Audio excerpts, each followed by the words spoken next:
This video will demonstrate starting and stopping the SQL server.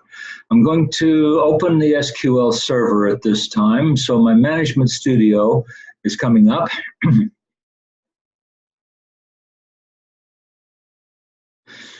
And I'm going to connect to the server. And notice that the server to which I'm connected, I have several of them, and you might have.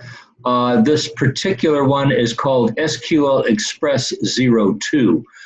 And so you need to make a note and know what server you're connected to. You will probably only have one, but it's quite possible to have more than one of them. Okay. Now, I've gone wild and I'm programming away, and now I'm done with my server. I'm ready to turn it off. If I just close the studio, the server continues to run, and it uses quite a bit of resources. So what I can do, if I right-click the server name at the top, right-clicking, and I click Stop. That's a fairly drastic thing to do, but I am freeing up a lot of memory and a lot of stuff, memory and processor resources. And do you want to allow this application to do something like this? So you say yes. Are you sure you want to stop it? Yes, I'm sure I want to stop it. So the server will now stop.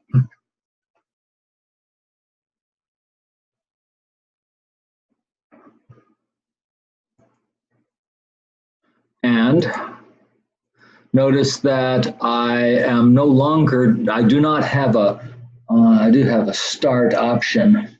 If I close this guy and reopen him later, so sometime later I've come back in to the system and I want to now open my SQL Server Management Studio, I'm going to find that when I try to connect at this time, it's not going to allow me to connect because the service is not running. So I'm going to get an error message here in just a minute telling me that the service is not running, and we'll let that go. I could go, if it takes this long to start, it isn't going to start. They usually start almost instantaneously. So in a minute, we'll have a message saying, okay, there it is. It says, sorry, can't find it, and all of that. So we can go ahead and close off this. We have to close this window before we can do anything else. It's what we call a modal window. Now, notice that I can't connect to anything here because my service is not running, so there's no way I can start the service from within this management studio, which is at least I haven't found a way to start it. So in order to start the service, I have to go to my Windows Administrative Tools, open those, and down at the bottom, Services. Open the Services, and I will scroll down until I find SQL Server. SQL Server Express 02. Notice it is not running. The status is nothing. It is, and its set startup type is manual.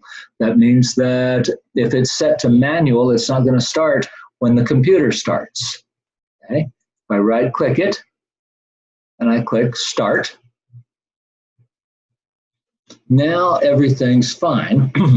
Now I can go back, connect, database engine, Express to connect. Notice it almost instantaneously connects. So in order to do that, in order to have that, over in the services, let's go back to our services. Did I close those? Oh, there they are. In the services, notice that startup type is set to manual. I'm going to right click that and go to his properties, and notice his startup type has 2 or 3 options: automatic, delayed start, automatic, manual, and disabled. Now, Automatic delayed start, you're not going to use. Automatic, if it's set to automatic, that means that it's going to start every time the computer restarts.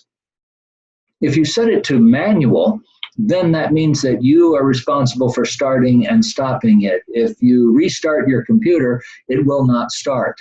And finally, disabled means just exactly what you think it means. So I usually leave my service set to manual. If you have it set to manual, it will continue to run until you stop it or until you restart the computer.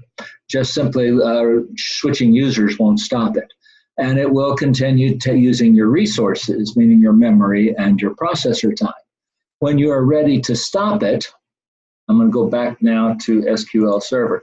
Stopping it is easy. I just right-click. I right-click, well then, stop. So stopping the service is fairly simple. You can stop it from the SQL Server Management Studio, but you can't start it from the SQL Server Management Studio if you're coming up from a cold start, because you're not connected. So you have to be connected in some kind of way before it can start the service.